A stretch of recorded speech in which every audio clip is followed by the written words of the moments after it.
maglaro sa mga mahihirap. Oo nga. Nak, nandito na ako. May dala nga pala ako ulam para may ulam na tayo. Tay, ano ba yung dala nyo? Lucky me, Nak. Ito lang nakayanan ng pera ko. Ano tayo, Lucky Me? Alam niyo naman, hindi ako kumakain yan. At saka pang mahirap lang yung ulam na yan. Bilhin niyo na lang ako yung fried chicken para makakain na ako. Kung gusto niyo, Tay, kayo na kumain yan. Di talaga ako makain yan. Fried chicken lang gusto ko. Sige, Nak. Ibibili na kita mamaya ng fried chicken sa baba. Papahinga muna ako. Pagod na pagod kasi ako galing sa trabaho. Sige po, Tay. Basta po, bilan niyo na ako, ha. Alam niyo naman, gutom na ako.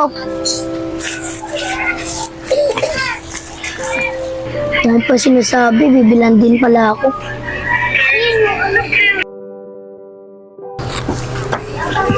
Nak, nandito na ako, Nak. Siya nga pala, Nak. Nakapagsahin ka na, Nak. Gutom na gutom ako eh.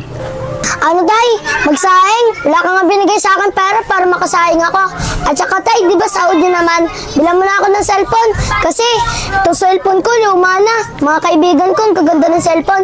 Sa akin, ang pangit. Ganun ba, Nak? Ay maliit lang yung sinahod ko. Sige na, huwag kang mag-alala. Gagawa ko ng paraan para mabilangat na ng bago mong cellphone. Sige, Tay, saan ko yan, ha?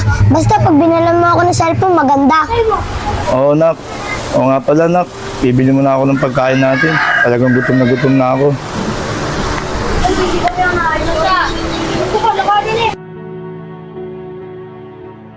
Ay, ang boring, no? Ano kayang pwedeng gawin natin?